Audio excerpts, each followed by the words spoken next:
Salve, galera! Sejam bem-vindos ao Hack Tudo 2020 Festival de Cultura Digital. Nós vamos ter Festival de Cultura Digital. E agora a gente vai falar sobre Cultura Maker, dentro da atração Hack Maker do festival. A gente tem aqui uma pessoa muito bacana, que é o Bruno Ferrari. Ele é diretor de pesquisa e desenvolvimento de produtos do Nave à Vela, um grande parceiro do Hack Tudo. O Nave à Vela é uma escola de educação voltada para a cultura maker. Essa cultura que é tão importante e que hoje está fazendo cada vez mais parte das nossas vidas. Salve, Bruno. Beleza, cara? Tudo bom, Miguel? Obrigado pelo convite aí, animado para participar. Ah, que maneiro. Bom, a gente vai começar aqui esse Hack Maker com uma conversinha com você, assim, para entender um pouquinho, assim, sobre a gente contextualizar essa questão da cultura maker, que é uma cultura que faz parte do ser humano, né? O ser humano, ele sempre foi um pouco maker, né? Lá atrás, quando o ser humano pegava uma pedra e lapidava a pedra para transformar numa lança, ele era um maker, né? E aí depois o ser humano inventou uma roda, ele também era um maker. Cada invenção do ser humano, assim, quando ele com as próprias mãos pega e faz alguma coisa, transforma alguma coisa e cria alguma espécie de tecnologia, de produto que ele vai utilizar, ele não deixa de ser um maker. E é engraçado que na transformação da história, né, acabou que o ser humano ele deixou um pouco de ser maker, né? Acho que com a Revolução Industrial, a linha de produção começou a ficar tão separada, né? O ser humano faz só esse pedaço desse produto, o outro faz só esse pedaço desse produto, o outro faz só esse pedaço. E é engraçado que nas últimas décadas voltou essa história da cultura maker, que é muito importante para o ser humano, ele conseguir pegar e desenvolver um produto do início ao fim, e ele saber que ele pode fazer isso. Aí vai minha pergunta para o Nave à Vela, né? E para você, né, Bruno? Qual a importância de ter uma escola hoje de educação voltada para essa cultura maker?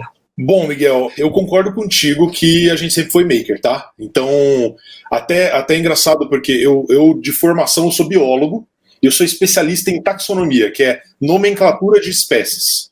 Não tem nada a ver com o que eu faço, mais ou menos. Aliás, tem bastante coisa assim, mas quando a gente olha, eu estudei bastante nome de bicho.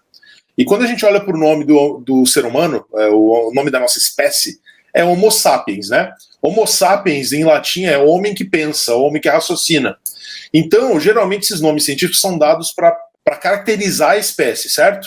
Então, o canis familiaris, que é o cachorro, não é o lobo, certo? Ele é o cachorro caseiro. Ele é o animal que está próximo ali, certo?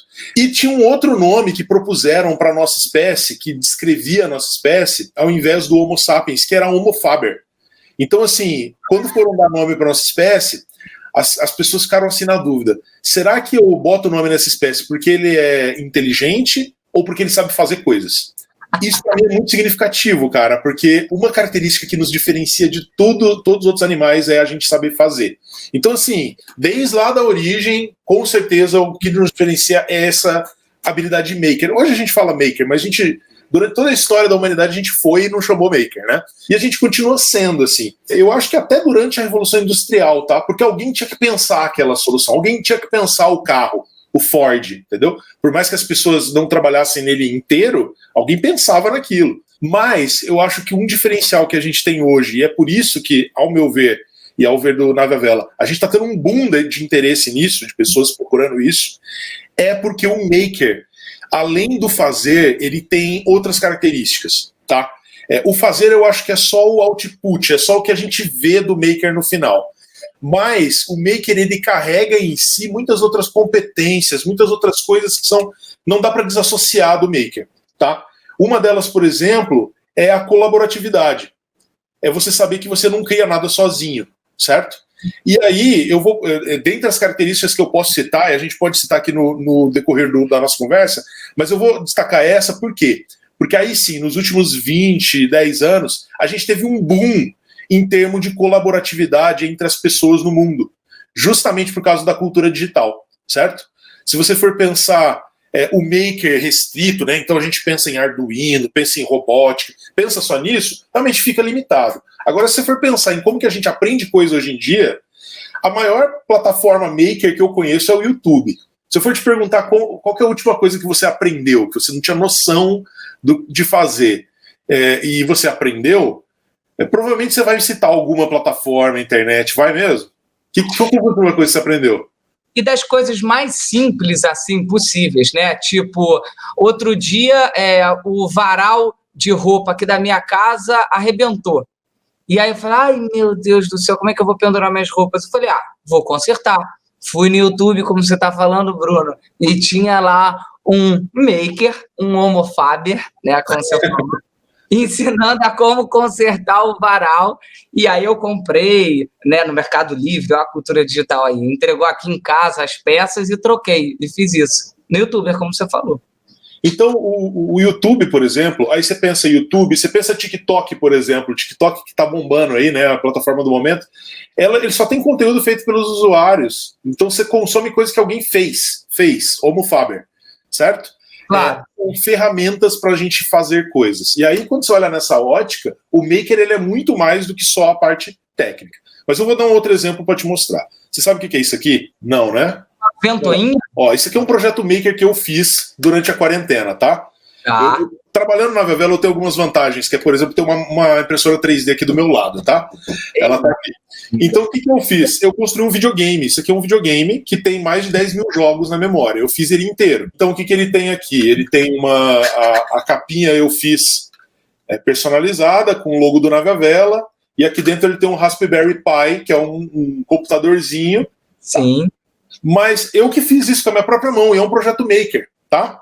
Só que, para te exemplificar como ninguém cria nada sozinho e a colaboração é parte do universo Maker, o Raspberry Pi foi feito por alguém, e ele é um projeto de plataforma aberta, que as pessoas podem criar versões do Raspberry ou podem usar em outras coisas, certo? Então eu peguei isso aqui, o chipzinho eu comprei pronto, mas alguém fez ele, certo? Então eu colaborei já com uma pessoa, ou várias pessoas que desenvolveram ele. O sistema que está aqui integrado, que é o sistema onde eu pus os emuladores, o videogame, para rodar jogos antigos, foi feito por outra pessoa. Alguém codificou esse sistema e disponibilizou de graça na internet. Eu fui lá, baixei, instalei aqui, peguei os jogos, pus os jogos na memória. Então, mais uma pessoa que colaborou. Esse casezinho aqui, eu peguei um case próprio para esse chip e que coubesse esse ventiladorzinho, que é o que eu tinha aqui em casa, para refrigerar ele. Só que eu peguei esse projeto pronto no Thingiverse, que é uma outra plataforma colaborativa. Alguém modelou ele e alguém fez. E aí eu fui lá e modifiquei, mudei as grades. Eu fiz na verdade, tem umas 10 versões dele aqui em casa espalhada, porque até eu acertar... Você botou o logo do Navavela, né? Eu botei o logo do Navavela, eu fiz a minha versão, entendeu? Mas, para eu ser maker em cima dessa plataforma, eu tive que contar com a colaboração de muita gente que não se preocupou só em fazer, mas em fazer em compartilhar. Deixa eu te fazer uma pergunta, Bruno. Então, você falou sobre colaboração, sobre a importância da colaboração para a cultura maker. Você diria, então, que o momento que a gente vive hoje, né, com a internet conectando, tipo, eu diria a maior parte dos seres humanos hoje no planeta, e essa disponibilização de informações, isso, então, é essencial para o desenvolvimento dessa cultura maker que a gente está falando, né? Sim, com certeza.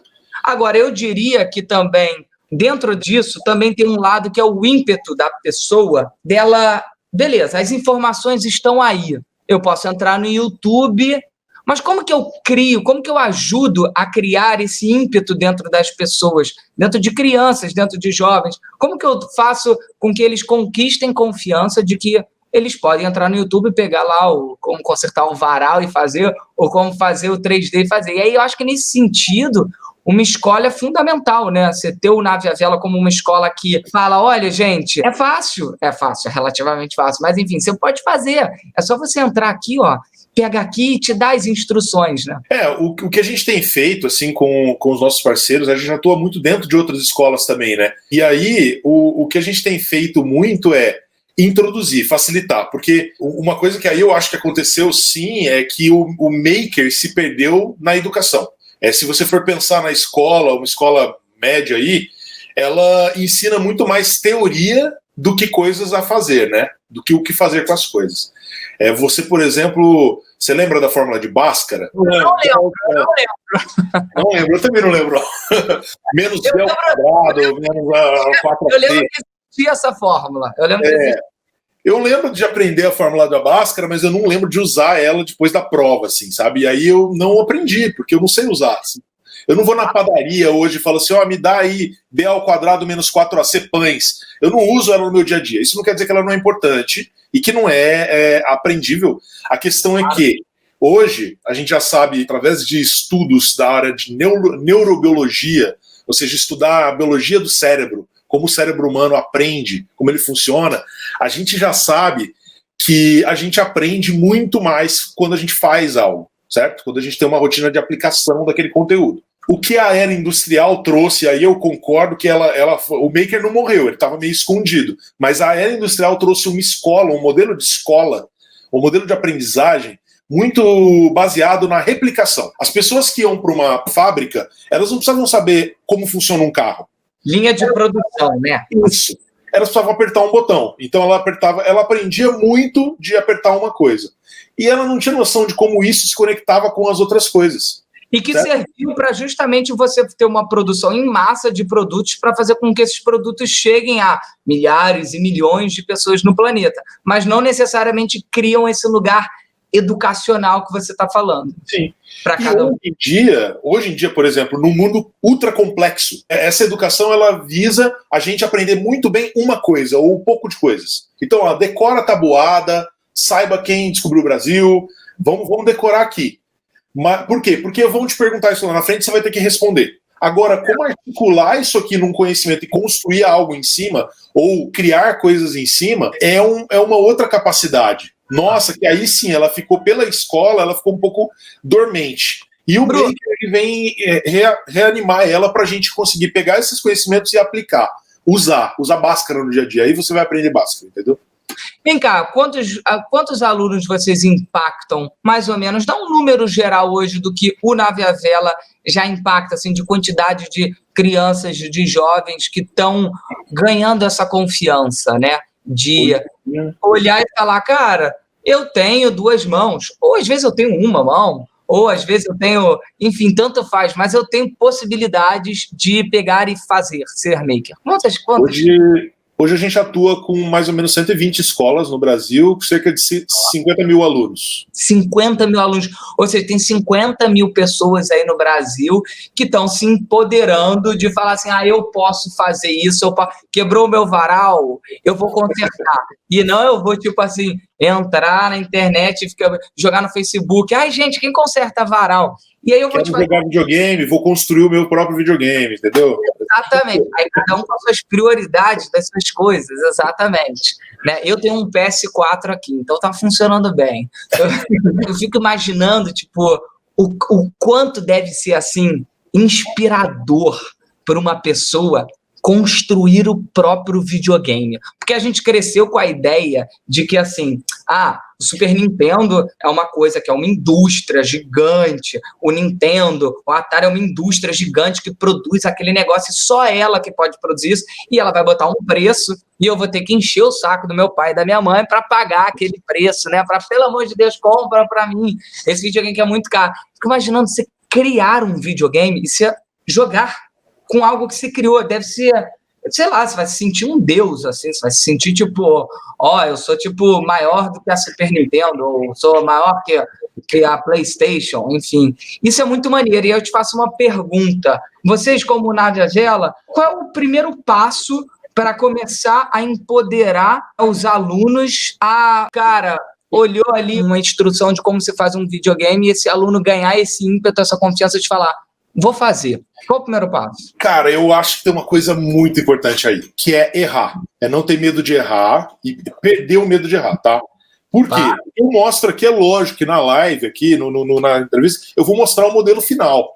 Agora, eu fiz 9 modelos desse, e os 8 anteriores deram errado. E esse eu não estou satisfeito, porque ficou meio torto aqui, tá vendo? A impressão não foi, eu fiquei com pressa, pus a impressão para acontecer muito rápido, ficou meio torto. Então, provavelmente, eu ainda vou fazer 1 ou 2 modelos desse aqui. A questão é que, quando a gente tem medo de errar, a gente não aprende nessa lógica maker, nessa lógica natural do Homo faber, tá? O erro, ele é só uma parte do processo de aprendizagem. Isso é uma coisa que, historicamente, naquela educação industrial, imagina se o cara que fosse apertar o parafuso do pneu do carro, ele só tem que fazer isso. Ele fosse aprender errando. Ele não podia errar, tá? Aquele cara não podia errar. Então a educação acabou emprestando essa característica e multiplicando ela, e aí agora a gente já faz carro de uma maneira tudo diferente, mas a gente ainda tem medo de errar. Porque o erro, na nossa sociedade, ele é visto como algo punível. E a gente tem aquele medo. E aí, pega na sua escola outra coisa que não é maker, tá? Então, o professor chama você lá na frente para responder uma pergunta. A maioria das pessoas treme na base, sabe? Por quê? Porque, apesar de que na nossa natureza, no nosso organismo, o erro é um processo natural de aprendizagem, a sociedade ali, o que está se estabelecido, é que se você errar, você vai ser zoado. Isso acaba incutindo na nossa cabeça de um jeito, cara, que vira um vício em não errar, em procurar ser perfeito, sabe? E é engraçado porque a gente tem um conflito em relação a isso. Porque, por exemplo, ao mesmo tempo que existe esse lugar de, tipo assim, você não pode errar, também existe aquela máxima do tipo, errar é humano, errar é homo faber, né? Sim. Então é engraçado porque, no fundo, o que eu vejo é que falta uma postura de quem, de alguma forma, está na posição de avaliar e julgar esse erro, né? E é engraçado que na cultura empreendedora a gente fala muito sobre isso, né? Dentro de empresas, dentro de casa, do tipo assim, e na hora de falar e discursar é super legal, né? Errar, humano, errar. Agora, na hora que erra, como que você se controla de não falar assim, porra, errou, não pode errar, não pode isso, e mudar esse discurso, né? Então, acho que é importante, acho que a gente se reeducar sobre isso que você está falando, porque isso faz parte da trajetória do ser humano. Tentativa e acerto é o que fez o homem chegar na Lua. E tentativa e acerto é o que você fez para você botar um videogame que você mesmo fez dentro da tua casa, né, cara? É importante a gente sacar isso. Pô, que legal. Você diria esse como o primeiro passo, assim, né? Tipo, do Nave à Vela, do tipo, alunos, tentem, errem e acertem. Até porque, às vezes, a gente acerta errando, né? Tem tantos casos na história que a pessoa foi tentar fazer uma coisa, deu em outra, e essa outra acabou virando uma inovação, né? Isso aqui, né? Sabe a história do post-it, né? O cara fez um adesivo, ele fez uma cola, o trabalho dele era fazer uma cola, e ele fez uma cola muito ruim, porque ela tirava muito, ela é muito fraquinha. E aí essa cola ficou lá. E aí um dia ele teve ideia de botar isso num papel para colar coisas que não precisam ser coladas permanentemente, né? É o post-it. E aí virou esse negócio aqui. Eu já colei mais de 1000 post-its. Eu nunca imaginei, eu já achei, sempre achei post-it o máximo, que é colorido, fica bonito e tudo mais. Nunca soube disso, cara. Que interessante. É um erro. Então, é um erro. É benéfico. A palavra erro também ela tem um peso por causa dessa nossa cultura. Quando eu perco o medo, e aí eu faço uma cola e analiso para que ela serve. Talvez ela não sirva para pregar um quadro na parede ou uma parte do carro que caiu que precisa ficar.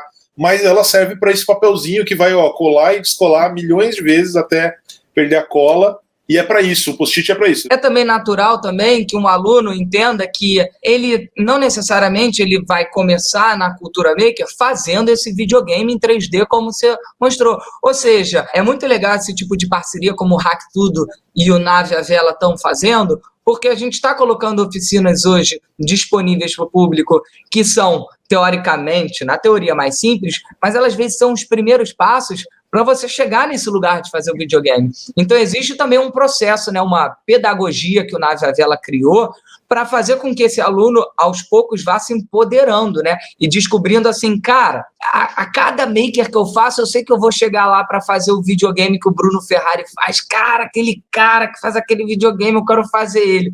Tem isso também, né? Tipo, essa pedagogia e de você ir crescendo, assim, no desenvolvimento. Eu boto isso na conta do repertório, tá? A gente tá falando aqui de criatividade. Quanto mais criativo eu sou, mais eu posso criar. Só que a gente entende o criatividade, também na sociedade, a gente entende criatividade como algo que a pessoa nasce com, né? Então, o Joãozinho é mais criativo do que o Paulinho, ou do que o Pedrinho.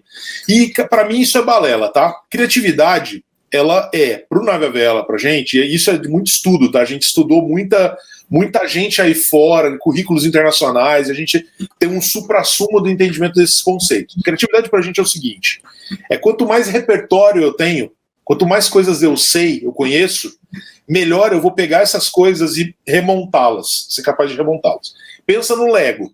Quanto mais pecinha de Lego eu tenho, mais projetos com Lego eu posso fazer. Quanto mais diferente for as pecinhas de Lego, mais ainda possibilidades eu tenho. Então alguém que só tem 6 pecinhas brancas da básica do Lego, ele não vai conseguir construir um avião muito bom, ele até consegue. Agora, se eu tenho o motorzinho, se eu tenho... Poxa, dá para eu construir muitas coisas. Então, o que o Nave à Vela faz e o que o Nave à Vela quer desenvolver? Eu quero que a criança seja o mais criativa possível e ela tenha a capacidade de criar o que ela quiser imaginar. Por isso, eu pego na mão dele e ajudo ele dando um repertório. Como que eu faço? Eu vou lá e falo uma flauta, tá? Tem uma flauta aqui que eu imprimi 3D, uma... Vocês estão vendo, gente, como que é um maker, né? Ele olha assim dentro da casa dele, deixa eu ver o que eu tenho aqui, eu tenho uma flauta. Eu tenho organizado aqui para trás é tudo bagunça, entendeu? Tá um monte de coisa em cima da outra aqui. Eu quero fazer alguma coisa, certo? O que o Nave à Vela faz? Olha, a gente tem um projeto aqui com um passo a passo bem simples, com vídeo. Você vai pegar, passo 1, pega um pedaço de papel. Agora você dobra ele, faz isso. Agora você vai usar, sei lá, uma ferramenta, um martelo, até alguns projetos nossos que são ensinados no Beabá. Bem simples para a pessoa fazer. Porque a gente acredita que aí ela não está exercendo tanto a criatividade dela, né? Ela tá restrita ao que a gente está falando passo a passo para ela fazer. Só que isso está ensinando ela como usar esses recursos. O martelo, o papel, a impressora 3D, o que seja. E aí, todas as nossas aulas, por exemplo, do Fundamental 2, que a gente está lançando material novo agora, todas elas têm, dentro da aula, uma parte que é guiada, que é essa parte de repertório, e depois uma parte que eu falo assim, amigão, beleza, agora você aprendeu a usar o martelo, a ferramenta, isso aqui, agora eu vou te dar um desafio. Resolve esse problema. E eu deixo a pessoa criar o que ela quiser para resolver aquele problema. E aí é que a parte da criatividade, a pessoa vai pegar tanto o repertório que ela aprendeu naquela aula, quanto o repertório que ela traz da vida dela, ou das outras aulas, ou que ela viu o pai dela fazendo, ou que ela viu o vídeo no YouTube. E aí ela vai pegar todo esse repertório, pecinhas de Lego, quanto mais diferente, melhor, por isso a gente bota coisa bem diferente. Ela vai juntar numa coisa que vai resolver um problema. E aí uma motivação do maker é sempre resolver um problema, né? Seja um problema seu, seja um problema do outro, seja um problema grave, seja um problema bobo. O meu aqui, eu também tenho videogame, eu tenho um monte de videogame, entendeu? A falta de videogame aqui em casa não é problema. A questão é que videogame nunca é demais, entendeu? E eu nunca tinha feito videogame. Então, o meu problema era quando eu via um projeto desse, eu falei, eu preciso fazer isso. E eu fui atrás e fui fazendo. E eu demorei 1 ano para fazer isso, tá? Não porque é difícil. Ou seja, esse lugar do desafio também é importante. Exato. Tipo, olhar alguma coisa e falar assim, eu vou fazer ela. E aí eu vou recapitular um pouco do que a gente falou. Tá, tem um olhar do desafio e se você tentar esse desafio e errar, tenta de novo. Errar não é problema. E às vezes você não conseguiu o desafio nesse momento da sua vida, mas se você conseguir outros desafios, você pode em algum outro momento conseguir realizar aquele desafio. Ou seja, você precisa tentar. Você só vai acertar se você tentar. E se você errar, faz parte desse processo. Para você acertar, de alguma forma, o erro está ali dentro, ele faz parte desse aprendizado.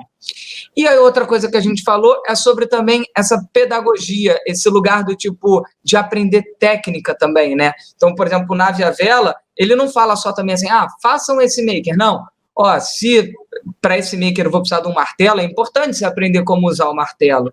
É importante você aprender como usar uma tesoura. É importante você aprender a usar como usa uma fita adesiva e por aí vai. Então, ou seja, tem todo um processo assim, de aprendizado. E é muito legal assim, ver que existe uma escola voltada para isso. Ou seja, se a gente está faltando na nossa educação tradicional esse lugar, né? Como você falou, é muita teoria lá na educação tradicional e pouca prática.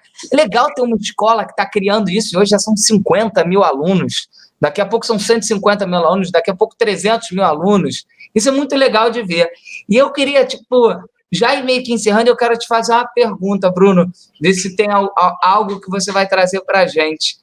Qual foi o maker que você, assim, o projeto maker que mais, assim, foi desafiador para você, que assim, que você, assim, penou, foi difícil para você esse processo de que você errou, acertou e tudo mais, e você conseguiu chegar lá no final? Teve algum projeto assim? Bom, Miguel, eu sou uma pessoa que já conhecia o Maker antes de entrar no Nave. Eu já fazia muita coisa. Desmontei muita calculadora do meu pai, radinho. Ele não gostava muito disso, mas Foi muito isso. Mas foi engraçado que uma das primeiras oficinas maker que eu participei, fizeram um desafio pra gente. Antes de eu entrar na Navia, muito antes de eu entrar na Navia.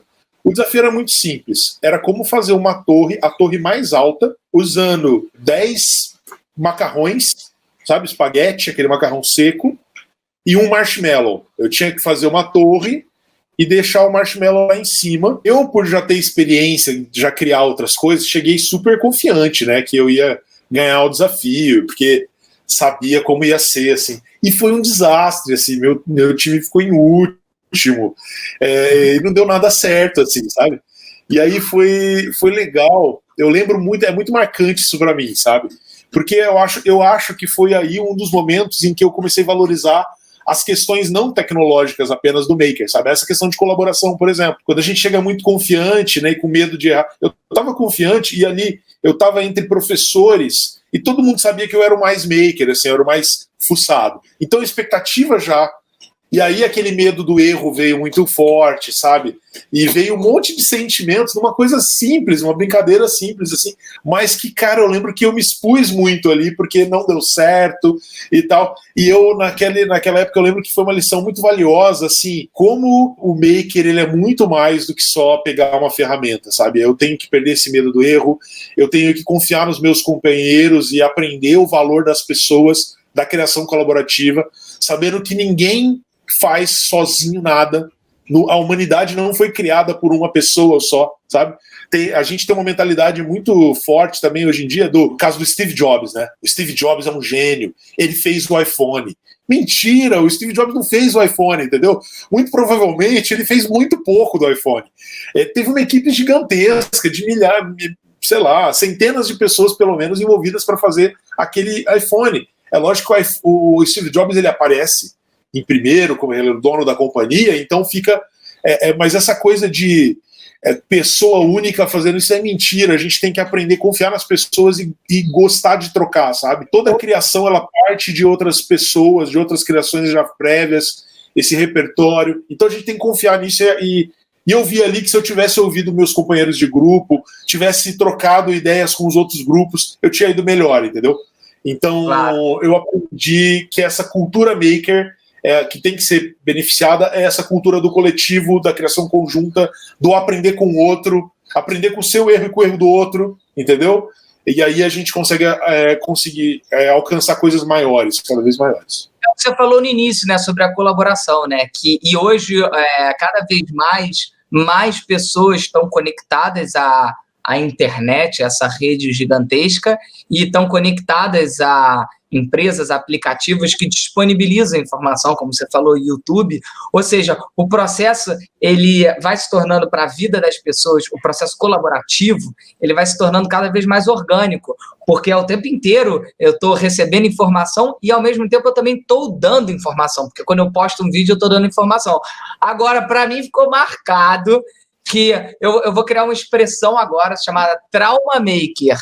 O Bruno Ferrari, diretor de pesquisa e desenvolvimento de produtos do Navia Vela, uma escola assim incrível de educação e cultura maker, que hoje educa mais de 50 mil alunos. O trauma maker que ele tem é de ter vacilado numa competição de montar uma torre de macarrão de piscina, aqueles tubos de macarrão de piscina com marshmallow em cima. Não era isso, não. Não é isso? Não, é macarrão de comer mesmo. Ah, é macarrão de comida mesmo? É, de comida. Pensa, 10 fiozinhos. Eles dão 10 fiozinhos de macarrão, que é um material resistente, mas é quebradiço. Um marshmallow que é super leve, mais perto do macarrão, e aí você tem que fazer a torre mais alta, colando. Foi desesperador, cara. É trauma mesmo. Você pode usar. Pior ainda que macarrão de piscina. É pior ainda. E aí, cara... Pior ainda. Porque a gente vê que, no fundo, as experiências das pessoas, elas são as mais inusitadas, e o que às vezes é comum para um é inusitado para o outro, o que às vezes é inusitado para um é comum para o outro. Acho que o mais importante é o que a gente falou aqui, colaboração, errar é coisa de homem Faber, faz parte, é do Homo Faber, e essa coisa de você aprender a técnica. Como você falou, a tecnologia, né, que faz parte, ou seja, do cultura digital é importante, mas as técnicas, de modo geral, são importantes para a gente se tornar um maker. E aí, o Navevela é o ponto certo, e o Hack Tudo, eu acho que tem muito orgulho de estar podendo dar visibilidade, fazendo essa parceria, e também disponibilizando oficinas para todo mundo, para estar usufruindo assim, dessa cultura maker. E eu já vou aproveitar o gancho para divulgar a nossa aula inaugural do Hack Maker, que começa agora, com o Gustavo Sauli, que é uma aula muito doida, inusitada, ou é comum, não sei, que é uma oficina sobre a máquina da Rube Goldberg, que vocês vão ver agora no Hack Tudo. É isso. Muito obrigado, Bruno. Boa aula para todo mundo. Viva o Hack Tudo, viva o Navevela. Olá, makers! Olá, inventores! Sejam bem-vindos ao Festival de Cultura Digital, o Hack Tudo. Muito bem, hoje nós preparamos uma aula muito especial para vocês. É uma aula desenvolvida pela Nave Digital. Eu sou o facilitador Gustavo Sauli e hoje eu estou aqui para a gente fazer uma atividade muito bacana, que é a máquina de Rube Goldberg. Vale a pena lembrar, antes de eu começar essa aula maluca aqui, agradecer, né, gente? Agradecer o Miguel e o Bruno pela palestra agora, que foi super legal, um papo rápido sobre cultura maker. E também eu queria falar um pouquinho que, olha, gente, o Hack Tudo tem uma programação cheia de coisas, vou até ler aqui para eu não correr o risco de não dizer para vocês. Gente, vai ter oficinas, essas oficinas desenvolvidas pela Nave Digital para o Espaço Maker, né? Temos também a oficina de programação e criação de jogos e aplicativos. Gente, tem também oficina de animação, palestras, corrida de drone. Gente, essa corrida de drone eu quero assistir. E tem muitas outras atividades interativas. Como é que você faz para ficar sabendo disso tudo? Segue no Instagram, Hack Tudo Festival, gente, no Instagram e no Facebook. A programação completa. E tem uma coisa, que é o mais especial de tudo. Tudo gratuito. Tudo aí, ó. Gratuito, disponível para você. O Hack Tudo, Festival de Cultura Digital, maravilhoso. Mas agora eu preciso ir para o que importa, né? Vamos para o que interessa. Vamos colocar a mão na massa, vamos fazer a nossa atividade. A atividade de hoje é uma atividade sobre máquinas de Rube Goldberg.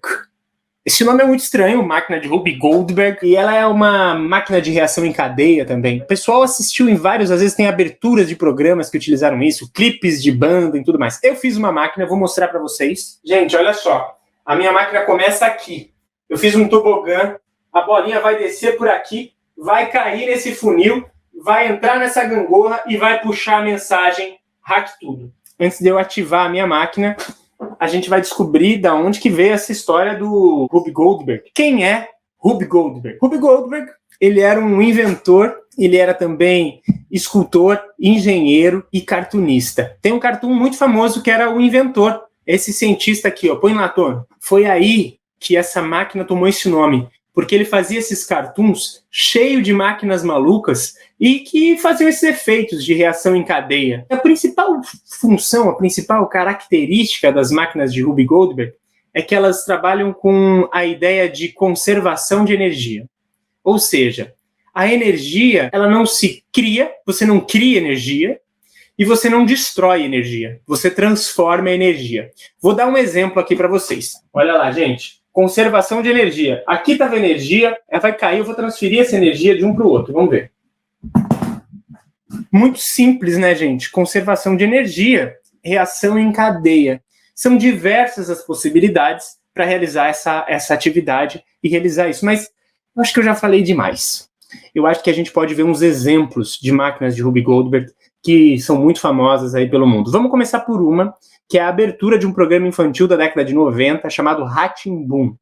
Vamos ver. Tono, consegue?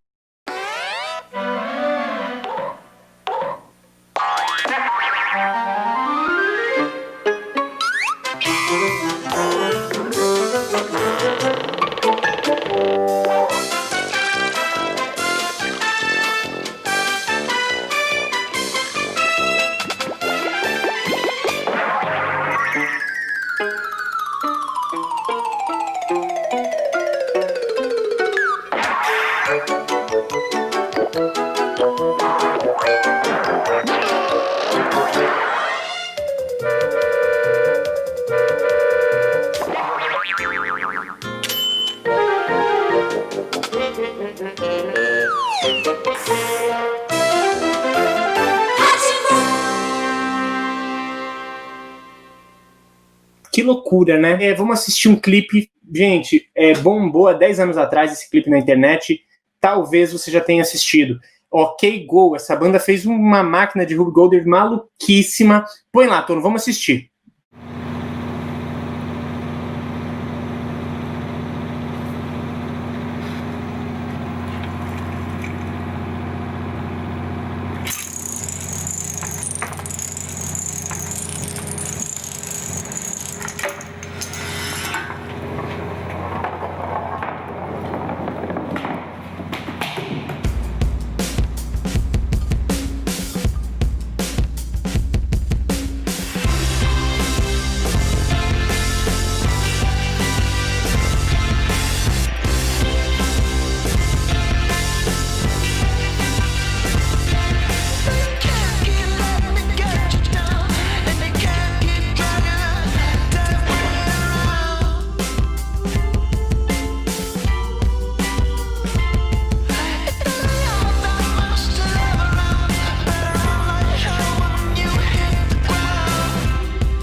Hipnotizante, né? Eu parei, assim, o vídeo não fica triste. Você fala, eu queria ver o que ia acontecer. Mas não fica triste, fica com esse gostinho, banda OK Go, coloca lá Ruby Goldberg. Tem mais um agora.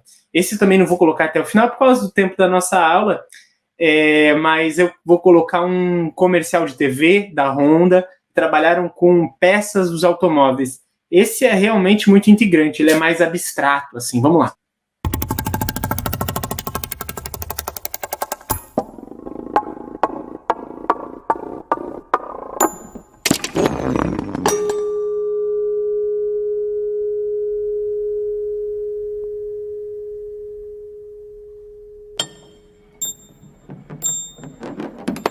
Olha só isso, olha a sutileza.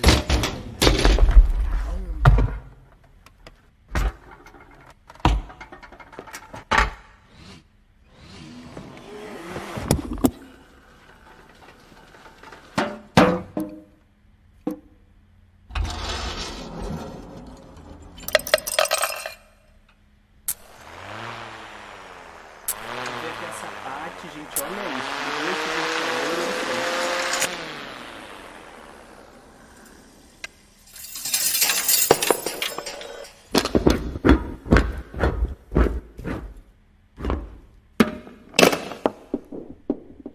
Mais essa partezinha, gente. Olha lá. Vamos ver. Ai, caramba, eu tô hipnotizado agora. Só quero chegar na parte da maçaneta, né, gente? Olha essas maçanetas. Olha que loucura. Vamos pôr a mão na massa, vamos fazer a nossa atividade acontecer. O mais interessante que essa atividade faz a gente refletir é sobre a utilidade das coisas. Você fala assim, gente, tá, mas eu vou construir essa máquina, ela serve pra quê? Gente, nem tudo precisa ter utilidade. Se a gente for se questionar qual a utilidade de uma música, qual a utilidade de um filme, tem coisas que têm o poder da arte, que é o poder de divertir, de entreter, de desafiar a nossa criatividade. O que tem tudo a ver com a cultura maker. A máquina de Ruby Goldberg, ela, além de nos convidar a imaginar coisas improváveis, ela também nos ajuda a estudar mecanismos e reações físicas. Então, é uma atividade aí de prato cheio para você treinar suas habilidades e a sua imaginação. Vamos, a mão na massa, solta a vinheta.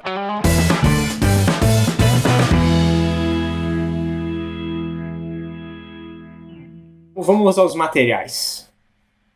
Muito bem, uma garrafa PET. Estou com a garrafa PET aqui. Nós vamos usar também um fio, pode ser barbante, pode ser cadarço. Por exemplo, eu não tenho fio aqui. Tira o cadarço do seu tênis e usa, tudo bem. Depois você passa uma fita adesiva e substitui o cadarço pela fita adesiva. E é assim, a gente não pode se desmotivar quando a gente não tem o material. Toda vez que um maker, toda vez que um inventor se depara com um problema, ele fala, que divertido. Tem oportunidade de inventar uma coisa nova. Muito bem, papelão. Gente, papelão, vou pegar um pedaço assim, ó. No caso, ali atrás, ó, gente, antes de eu começar, vou ter que mostrar a minha máquina pra vocês, né, gente? Eu não mostrei ainda. Pera aí. Pra vocês verem, eu usei uma caixa de papelão e pra fazer aquelas rampinhas lá, ó, eu usei papelão também. folha de sulfite, que tá aqui, gente, também, ó, vou usar uma folha de sulfite colorida, no meu caso, mas pode ser uma folha de papel rascunho, muito simples. Tesoura sem ponta, muito bem, tesoura sem ponta. Gente, bolinhas são muito úteis para você fazer uma máquina de Ruby Goldberg. Rolo de papel higiênico, caso você queira usar para fazer as rampas, certo? E também fazer um óculos, se você quiser. Ou se você quiser fazer algo sonoro, muito bem. Vou falar os próximos aqui, os materiais. Canetinhas e lápis de cor. Se você tiver tinta, pode ser tinta também. Vamos lá. Vou mostrar a minha máquina de Ruby Goldberg para vocês. Ela é simples e a ideia é eu compartilhar com vocês todas as soluções. Por isso que eu fiz ela pequena, para poder compartilhar as soluções com vocês. Vamos lá? Vou posicionar essa bolinha aqui embaixo. A ideia é essa bolinha junto com a outra. Então foi lá. Ó, tô colocando aqui no começo do tobogã. Todo mundo preparado? Foi. Nossa, arrasou. Tcharam! Vocês conseguiram perceber? Conseguiram entender? Vamos começar a nossa atividade mão na massa aprendendo a fazer o tobogã. Eu vou usar esse pedaço de papelão aqui como exemplo para vocês perceberem como vocês podem fazer. Uma dica que eu dou para você que tem vontade realmente de fazer a sua máquina de Ruby Goldberg. Pensa num começo e pensa no final que você deseja. Você tendo o começo e o final, o seu desafio criativo vai ser pensar o trajeto, o que vai ligar uma coisa a outra para chegar no final. No caso, eu queria que aparecesse o Hack Tudo no final. E aí eu pensei, bom, como é que eu faço para aparecer? Tá escondida essa placa e de repente ela aparecer. Aí eu pensei no elevador que puxasse. Então as bolinhas fizeram o peso e puxaram. Eu já vou mostrar para vocês como é que eu fiz tudo. Mas vamos começar, vamos fazer o tobogã de bolinha, certo? Para fazer o tobogã, precisa do papelão. E vamos lá, dicas aqui para vocês. Eu vou fazer com um pedaço pequeno, vou cortar já aqui o pedaço. Perfeito. E a gente tá aqui, ó. Peguem a tesoura de vocês e façam assim, ó. Isso chama vinco. E nós vamos dobrar aqui. Percebam como é simples. Muito simples. Pedacinho de fita adesiva. Eu fiz as minhas exatamente desse jeito. A única diferença é que as minhas eu pintei. Então você vem aqui atrás, gente, ó. E você já tem uma canaleta ou rampa de plano inclinado. Isso é muito utilizado. Aí eu vou posicionar lá com mais um pedaço de fita adesiva. Perfeito. Percebam também que a fita adesiva possui uma sonoridade ímpar. Tá aí uma oportunidade de fazer um som. Olha lá a rampa. Fiz a primeira rampa. Ai caramba, mas como é que eu vou saber que vai funcionar? Aí já começa o processo de você entender aonde que você vai colocar. Vou colocar um objeto embaixo para a gente já ter alguma inclinação. Coloquei aqui. Ela já está inclinada, então eu vou pôr lá e vou ver mais ou menos onde ela vai cair, ó. Então ela está caindo mais ou menos aqui. Então aqui eu posso posicionar uma outra canaleta. Ah, mas eu não tenho papelão, você pode usar, gente, ó, um tubo. Um tubo desses tubos de papel higiênico, tá vendo? Cortei assim, ó. Você pega e abre ele aqui assim, ele fica super legal. E também, gente, vou tirar um pouquinho mais para ele ficar... Vou tirar um pouco mais para ele ficar numa posição... para ele ficar mais abertinho. Você também pode escolher em um momento aí passar pelo túnel a sua bolinha. Pegar um pedaço de fita adesiva, gente. Muito bem. Tá aqui. Ó, fixo aqui.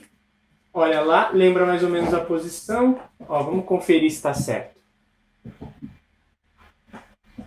Grudou. E deu. Opa!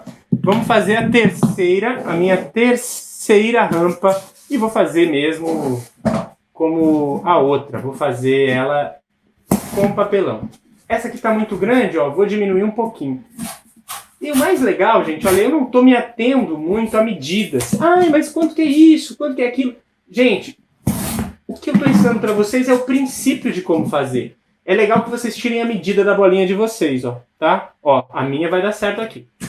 Eu não estou me atendo a medidas porque essa é uma experiência que tem muito a ver com o improviso.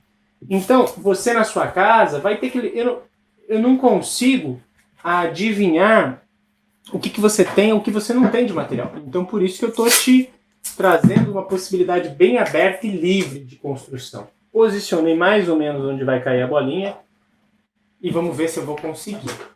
Talvez não dê certo. Vou colocar lá em cima e vamos ver se vai descer. Ela está enroscando num adesivinho aqui em cima, gente. Ó. Perfeito. Conseguiram ver, gente, que ela desceu? Perfeito. Tá aí a nossa primeira rampa. Então, você tem essa rampa. Essa rampa poderia ser colocada numa caixa, por exemplo. Uma caixa pronta que você só instalaria numa prateleira, fixaria na parede, em algum lugar. Vamos lá. Vou colocar aqui. Ai, descolou. Peraí, gente. Ai, então, isso também pode acontecer na sua casa. Muito bem. Soltei aqui. Ela caiu fora porque eu estou numa posição que não favorece. Não sugiro vocês tentarem segurar na mão para mostrar para alguém. Fixa na parede porque é um ambiente mais controlado. Deixa eu mostrar como é que eu fixei a minha lá na parede, ou melhor, na minha prateleira. Ali, ó, eu coloquei esses pesos aqui. Eles são ímãs. Coincidentemente, a minha prateleira ela é de metal, então isso ajuda. Mas ela aqui, ó, olha a caixa aqui do lado, gente. Aqui, ó. Tá vendo? Essa é uma solução que eu fiz aqui, ó. Eu cortei a caixa e deixei um pedaço da própria caixa aqui para apoiar. Então a caixa está aqui, apoiada. Tá vendo? Não tem segredo. Agora o funil. O funil, gente, vocês podem fazer de duas maneiras. A primeira maneira de vocês fazerem um funil é usando uma garrafa PET. Você vai pegar a garrafa PET e fazer um sambinha. Não. Você vai pegar aqui a garrafa PET e... Isso é um jeito, dica, gente, para cortar a garrafa PET. Você amassa bem ela e entra com a tesoura. Se você tentar furar ela fechada, você pode se machucar. Então amassa bem e corta. Depois que você abrir um corte, aí você corta.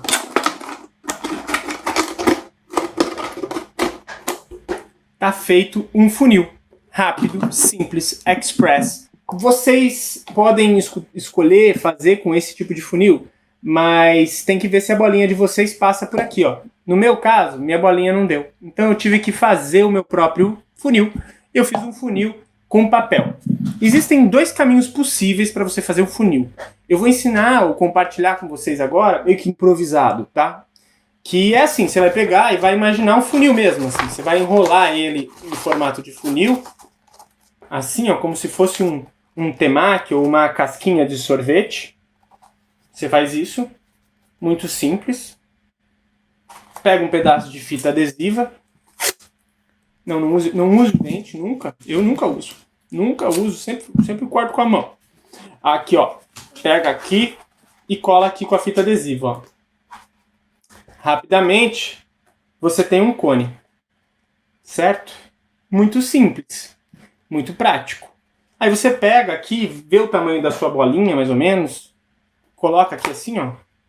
E vê onde ela para lá, ó. Tá vendo? Vocês podem perceber, gente, que é tudo através da experiência.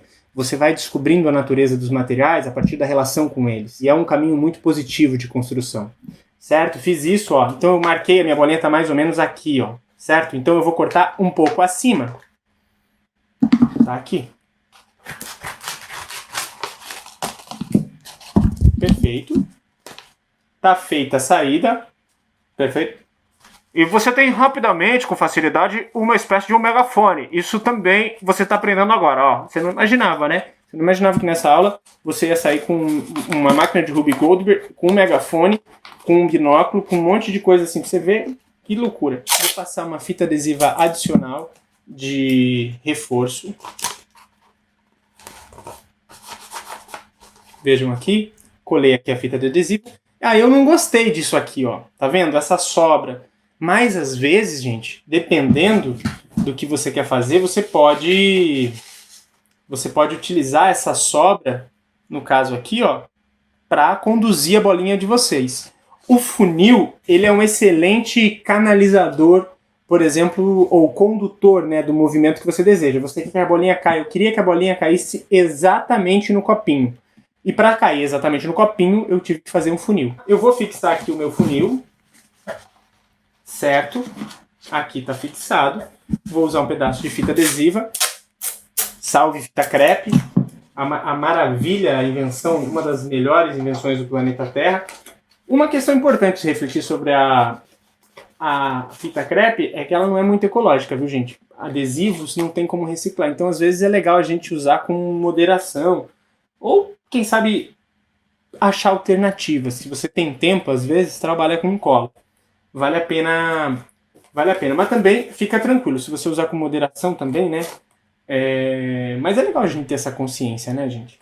Bom, muito bem. Tá feito aqui, ó. Fiz desse jeito, deixei aquele pedaço porque eu achei que podia ficar estiloso. Tá feito o meu funil. E agora vamos ao elevador. O elevador, ele é feito de uma maneira muito simples. Para fazer o elevador, vocês vão precisar de um copinho plástico, gente, ou um outro tipo de embalagem que vocês achem interessante. Por exemplo, às vezes vocês querem que caia mais peso, enfim. Pode ser qualquer tipo de embalagem. E também vai usar o barbante, certo? Vamos olhar na minha máquina lá, na minha máquina de Ruby Goldberg, como é que eu solucionei, como é que eu usei esse copinho. Aqui, gente, olha que legal. Eu fiz o seguinte. Eu encapei esse copinho para ficar mais bonito no vídeo e tal. Foi uma questão de acabamento. Eu passei uma fita, vocês olhando perto assim, nem tá tão bonito, né? Mas aqui, ó. Isso aqui ajuda muito, gente. Eu fiz fixei em 2 pontos para eu conseguir equilibrar esse meu copinho, esse meu elevador. Ele tem que ficar equilibrado. Se eu só fixasse num ponto, ele ia ficar pendendo. Então, o jeito que eu encontrei de equilibrar foi assim. Vamos fazer isso rapidamente, juntos, certo? Uma embalagem. Pega um pedaço de fio. E aí, o primeiro passo vai ser você amarrar o fio em volta aqui, gente, ó. Primeiro você faz aquela alça de apoio, normal, simples, tranquilamente. Um nó cego, gente. Nó simples, ó. Nó que faz no cadarço do tênis, não tem segredo, tá? Muito simples, parabéns, perfeito. Vou aproveitar esse fio que sobrou, ó. Sobrou um fio, tá vendo? Sobrou um pedacinho de fio. Eu vou vir com esse outro pedaço de fio para o outro lado e passar ele aqui por baixo, certo? E eu estou fazendo o apoio da minha gangorra, certo? Vamos lá. Muito bem.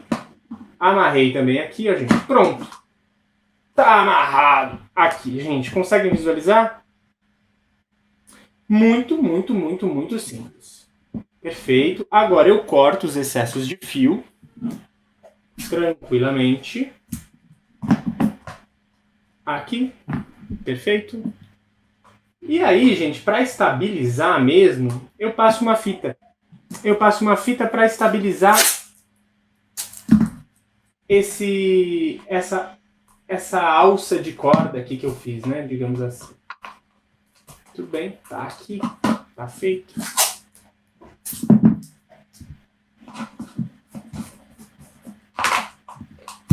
Muito bem. Feito isso, gente, não tem segredo. Acha o centro, aqui, mais ou menos, o meio, né? Realmente o centro, para você ficar equilibrado, formando um triângulo, percebam. E você amarra com toda a sua sabedoria de escoteira. Um nó muito simples, gente. Estou dando nó cego mesmo, tá? Olha lá. É aquele que você passa por dentro e shift. Vou fazer de novo aqui para vocês verem, ó. Passo um e passo por dentro. Muito tranquilo. Eu vou fazer um especial. O nó que eu estou usando é assim, ó, gente. Vou fazer aqui para vocês. Tá aqui. Eu pego. Passei lá, né, ó. Passei um por cima ali, ó. Fiz um looping. Aqui, ó. E passo por dentro. Certo? E ponto. E puxei. É um nó cego simples. Não tem muito segredo. Vamos pegar um pedaço de folha de papel para a gente fazer o apoio da plaquinha. Acredito que vocês já entenderam, mas eu vou mostrar para vocês como eu fiz rapidamente. Peguei uma folha de papel. Eu dobro a ponta da folha de papel. Assim. Muito simples. Pego um palito de churrasco.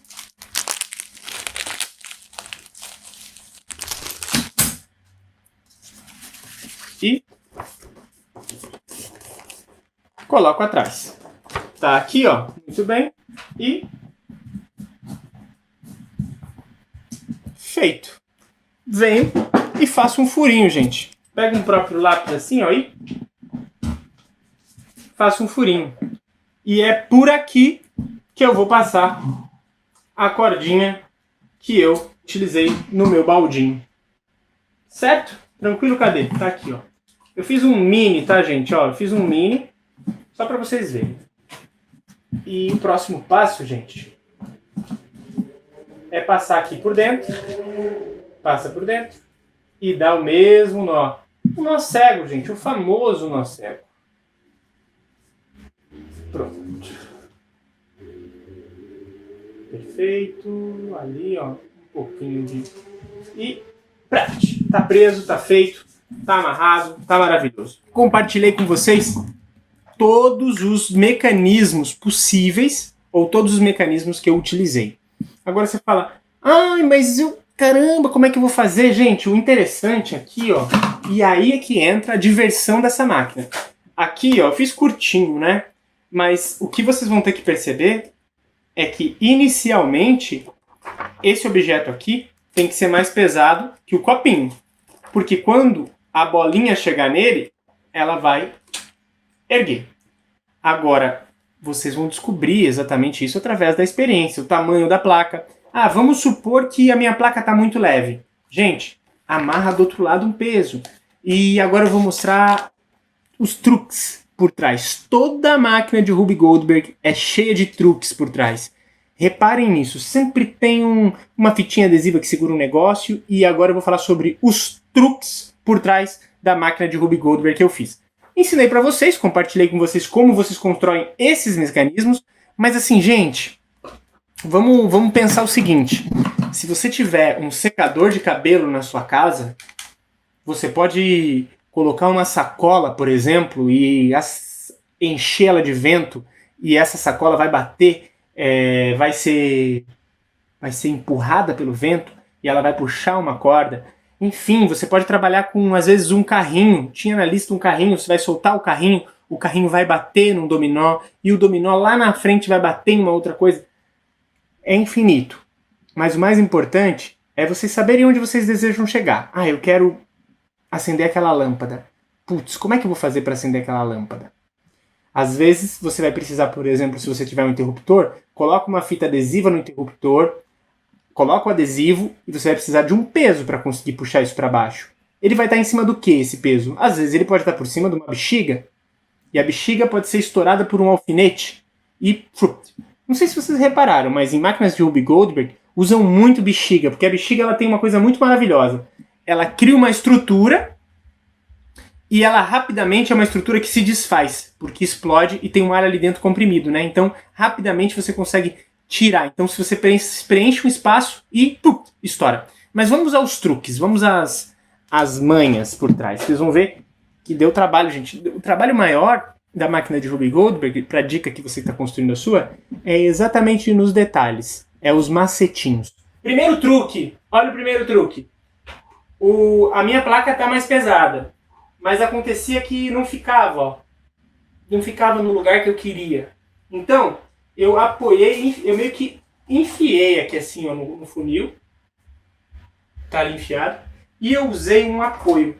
Vamos mostrar de perto. Olha lá, gente. Então aqui, ó, para vocês se localizarem, tá o fio, né? Esse fio é o fio do negócio, ó. Eu fiz esse apoio que eu chamo de guia. Isso aqui é um negócio que eu usei de guia, com palito de churrasco mesmo. Essa guia, ela vai apoiar aqui, ó. E isso faz com que o copinho fique onde eu quero. Uma coisa que ninguém viu é que dentro aqui tem uma fita adesiva. Por que essa fita adesiva? Só para dar um pezinho a mais na hora de descer. E agora vamos ver lá em cima. O que está acontecendo? Lá em cima, gente, eu usei um palito de churrasco e eu coloquei um tubinho aqui de bobina para isso aqui correr com maior facilidade. E lá em cima, gente, sem segredo nenhum, eu amarrei com fita adesiva e aquela caixa tá ajudando o palito ficar no lugar. Eu precisei do peso de 2 bolinhas. Então o que eu fiz? Eu coloquei uma bolinha aqui, ó. Aquele simples pedaço de papel, ele ajudava essa bolinha a ficar esperando a outra. Essa bolinha vinha e batia na outra. E eu fiquei pensando, gente, como é que eu faço pra fazer essa bolinha? É isso, gente. Às vezes um pedacinho de papel, uma fitinha de adesiva ali segurando alguma coisa ajuda muito. Esses são os truques. São simples as soluções, mas o mais interessante é isso, assim, um despertar da imaginação. Uma dica final. Se você não tiver uma bolinha na sua casa, aí eu não tenho bolinha, às vezes a gente não tem. Faça uma bolinha de papel alumínio, gente. Tá aí, ó. Essa bolinha de papel alumínio, ela é mais leve. Então, talvez ela sirva mais para, digamos, empurrar alguma coisa e tudo mais. Para fazer a bolinha de papel alumínio, é muito simples. O pessoal que assiste Manual do Mundo tem lá umas explicações. Mas o legal é que você vai precisar amassar bem. Amassar. Você vai precisar ir esmagando. Às vezes, gente, precisa até dar umas marteladinhas. Pega um marteladinho aí, dá umas marteladinhas assim. E vai martelando. E aí você vai martelando. Aí você pega e passa mais uma camada e vai colocando camadas e pronto. Por exemplo, aqui está desfazendo, ó. Então põe mais uma camada para fechar e pronto. É isso. Fica essa dica aí para vocês que estão em casa. Pessoal, chegamos ao final desta maravilhosa atividade, muito simples, mas que exige bastante determinação, bastante espírito de experimentação, de tentativa e erro. E queria dar uns recados finais importantes para vocês. Dizer que no site do Hack Tudo você encontra outras oficinas como essa, do Espaço Maker, oficinas muito legais para explorar o seu potencial criativo, para você conseguir realmente desenvolver suas habilidades que você tem vontade de desenvolver. Olha que legal, vou falar o site para vocês, é hacktudo.com.br. Tudo de graça, gente, essa programação é gratuita, esse festival. E também, gente, quero que vocês compartilhem as máquinas que vocês fizerem. Por favor, eu quero ver isso tudo, gente. Então, olha, vocês vão marcar @HackTudoFestival, tem no Facebook e no Instagram, vocês marcam a gente. E também o naveavela.educ. Marca a gente. Tô curioso para ver o que vocês fizeram em casa. Um grande abraço, tudo de bom e muitas invenções na vida de vocês aí. Abraço, beijo, tchau.